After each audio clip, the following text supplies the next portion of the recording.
अस्पताल में मौत से लड़ रही थी पत्नी। डॉक्टर निकला उसका ही तलाकशुदा पति। फिर जो हुआ सबके होश उड़ गए। थेंस, मैं रीना का इलाज इससे नहीं करवाऊंगा, चाहे वो मर जाए, पर इसका हाथ उस पर नहीं लगने दूंगा। ये आवाज थी रीना के होने वाले पति की। हॉस्पिटल की इमरजेंसी वार्ड में यही आवाज गूंज रही थी। रीना बेहोश स्ट्रेचर पर पड़ी थी। सिर से खून बह रहा था, सांसें टूटी हुई, और सामने जो डॉक्टर खड़ा था वो था अमित वर्मा। वही अमित जो 4 साल पहले रीना का पति हुआ करता था। आज किस्मत ने उन्हें एक ऐसे मोड़ पर लाकर खड़ा कर दिया था जिसकी किसी ने कल्पना भी नहीं की थी। रीना मौत से लड़ रही थी और उसकी जिंदगी की डोर उसी इंसान के हाथों में थी जिसका दिल उसने बेरहमी से तोड़ा था। दोस्तों, आज से 4 साल पहले रीना और अमित की दुनिया बिल्कुल अलग थी। अमित एक सीधा सादा, शांत स्वभाव का लड़का था। वो उस वक्त मेडिकल की पढ़ाई कर रहा था और रीना से बेइंतहा मोहब्बत करता था। उसका सपना था एक अच्छा डॉक्टर बनना और रीना को दुनिया की हर खुशी देना। लेकिन रीना के सपने कुछ और थे। उसे अमित का सीधा सादापन, उसकी मेहनत, उसका प्यार, ये सब बोरिंग लगता था। उसे चाहिए थी लग्जरी लाइफ, बड़ी बड़ी पार्टियां, एक महंगी गाड़ी और एक ऐसा बॉयफ्रेंड जिसके पैसे और पावर की दुनिया में ढाक हो। और फिर उसकी जिंदगी में आया करण शहर के एक बड़े बिजनेसमैन का बिगड़ा हुआ बेटा था। उसके पास पैसा था, स्टाइल था और लड़कियों को अपनी बातों के जाल में फंसाने का हुनर था। रीना करण की चकाचौंध में अंधी हो गई। धीरे धीरे रीना अमित से दूर होती गई। घर में रोज झगड़े होने लगे। अमित उसे समझाता, उसके प्यार की दुहाई देता, लेकिन रीना पर कोई असर नहीं होता था। और फिर एक दिन रीना ने अमित से वो शब्द कह दिए जिसने अमित की दुनिया को एक पल में तबाह कर दिया। उसने कहा, अमित, तुम मेरे स्टैंडर्ड के नहीं हो। मैं तुम्हारे साथ अपनी पूरी जिंदगी बर्बाद नहीं कर सकती। मुझे तलाक चाहिए। अमित टूट गया, बिखर गया, लेकिन उसने रीना से कोई जबरदस्ती नहीं की। तलाक हो गया। रीना करण के साथ अपनी नई रंगीन दुनिया में चली गई और अमित अपना टूटा हुआ दिल लेकर चुपचाप उस शहर को छोड़कर कहीं दूर चला गया। उसने अपने दर्द और अपमान को अपनी ताकत बना लिया। वो रातों को जाग कर पढ़ता, दिन में हॉस्पिटल में ड्यूटी करता। उसने खुद को पूरी तरह से अपने काम में डुबो दिया और 4 सालों की कड़ी मेहनत के बाद वो बन गया अमित वर्मा, शहर का एक जाना माना और बेहद काबिल सर्जन, जिसकी पहचान उसकी मेहनत, ईमानदारी और इंसानियत से थी। 4 साल बाद आज की रात रीना और करण एक लेट नाइट पार्टी से लौट रहे थे। करण नशे में धुत था और कार को तूफान की रफ्तार से चला रहा था। रीना उसे बार बार धीरे चलाने के लिए कह रही थी, लेकिन करण अपनी ही धुन में था। और फिर वही हुआ जिसका डर था।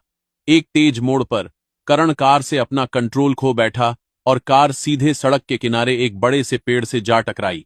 करण को तो बस कुछ मामूली चोटें आईं क्योंकि एयरबैग खुल गया था, लेकिन रीना का सिर सीधा डैशबोर्ड से टकराया था और वो खून से लथपथ होकर बेहोश हो गई। करण घबरा गया। वो चिल्लाया, रोया और जैसे तैसे रीना को पास के सबसे बड़े हॉस्पिटल लेकर भागा। लेकिन देखिए किस्मत का खेल, जिस इमरजेंसी वार्ड में वो रीना को लेकर पहुंचा, वहां रात की ड्यूटी पर कोई और नहीं बल्कि अमित वर्मा था। जैसे ही अमित ने स्ट्रेचर पर पड़े मरीज का चेहरा देखा, उसकी दुनिया एक पल के लिए रुक गई। उसके मुंह से बस एक ही शब्द निकला, रीना। एक पल के लिए उसका दिल धड़कना भूल गया। 4 साल पुराने जख्म एक साथ हरे हो गए, लेकिन अगले ही सेकंड उसके अंदर का डॉक्टर जाग गया। उसने अपनी सारी भावनाओं को एक तरफ रखा, तुरंत ऑक्सीजन मास्क लगाया और नर्सों को इमरजेंसी ट्रीटमेंट के लिए निर्देश देने लगा। वो रीना की ब्लीडिंग रोकने की कोशिश कर रहा था। तभी करण ने आगे बढ़कर अमित को जोर से धक्का दिया। दूर हट इससे, तेरी वजह से ही इसकी ये हालत हुई है। अगर तूने इसे इतना दुख न दिया होता तो ये आज मेरे साथ खुश होती। मैंने कहा ना, मैं तुझ जैसे लूजर से इसका इलाज नहीं करवाऊंगा। करण का घमंड और उसकी नफरत रीना की जिंदगी से ज्यादा बड़ी हो गई थी। वो लगातार चिल्ला रहा था, हॉस्पिटल स्टाफ को धमका रहा था, लेकिन अमित पर इसका कोई असर नहीं हुआ। वो अपने काम में लगा रहा। उसने बड़ी ठंडी और सख्त आवाज में कहा, अभी इस स्ट्रेचर पर लेटी ये औरत मेरी एक्स वाइफ नहीं, सिर्फ एक मरीज है और मेरा धर्म है अपने मरीज की जान बचाना, और मैं इसे बचाऊंगा चाहे कुछ भी हो जाए। करण का अहंकार फिर भी शांत नहीं हुआ। वो चिल्लाया, अगर इसे कुछ भी हुआ तो मैं इस हॉस्पिटल पर केस कर दूंगा, तुम्हारी डॉक्टरी छीन लूंगा, तुम सबको बर्बाद कर दूंगा। अमित ने स्ट्रेचर को ऑपरेशन थिएटर की तरफ ले जाते हुए बिना रुके जवाब दिया, और अगर इसे कुछ हुआ तो सबसे पहले केस तुम पर होगा, ड्रिंक एंड ड्राइव का। ये हॉस्पिटल कैमरों से लैस है, पुलिस सीधे तुम्हें यहीं से जेल लेकर जाएगी। ये सुनते ही करण चुप हो गया। उसे पहली बार एहसास हुआ कि उसके सामने खड़ा ये आदमी वो 4 साल पुराना कमजोर और सीधा सादा अमित नहीं था। ये एक मजबूत, आत्मविश्वासी और बेहद काबिल डॉक्टर था, जिसे डराना आसान नहीं था। ऑपरेशन थिएटर की लाल बत्ती जल गई, दरवाजा बंद हो गया। अमित अंदर था और बाहर करण का घमंड और डर एक साथ खड़े थे। 2 घंटे, पूरे 2 घंटे तक अमित और उसकी टीम रीना की जान बचाने के लिए लड़ते रहे। ये एक बहुत ही मुश्किल ऑपरेशन था। और फिर ऑपरेशन थिएटर की लाल बत्ती बंद हुई, दरवाजा खुला, अमित बाहर आया। उसका चेहरा पसीने से भीगा हुआ था, आंखों में थकान थी, लेकिन आवाज में एक सुकून और स्थिरता थी। उसने कहा, the patient is out of danger now. Patient अब खतरे से बाहर है। करण ने राहत की सांस ली, लेकिन उसके चेहरे पर शुक्रिया का कोई भाव नहीं था। कुछ देर बाद जब रीना को होश आया तो उसने धीरे धीरे अपनी आंखें खोलीं। उसकी पलकों पर नमी थी, पूरे शरीर में दर्द था। पहली नजर उसके पास बैठे करण पर पड़ी। करण अपने फोन में लगा हुआ था। उसके चेहरे पर रीना के लिए कोई हमदर्दी नहीं थी, बस एक बोरियत का भाव था। और फिर रीना की नजर दरवाजे पर खड़े अमित पर पड़ी। वही अमित, चेहरा थका हुआ था, लेकिन आंखों में आज भी वही पुरानी फिक्र, वही प्यार की एक हल्की सी झलक थी। रीना की आंखों से आंसू बहने लगे। उसने कांपती आवाज में कहा, अमित, तुम। अमित मुस्कुराया, पास आया और बस इतना कहा, आराम करो रीना, तुम अब बिल्कुल सेफ हो। रीना सब समझ गई। जिस आदमी को उसने अपने स्टैंडर्ड का नहीं समझकर छोड़ दिया था, आज उसी आदमी ने अपनी जान की बाजी लगाकर उसे बचाया था। और जिस रिच और स्मार्ट बॉयफ्रेंड के लिए उसने अमित को छोड़ा था, उसे तो बस अपने घमंड की पड़ी थी। तभी एक नर्स ने कमरे में आकर रीना को बताया, मैडम, आप तो बहुत लकी हैं।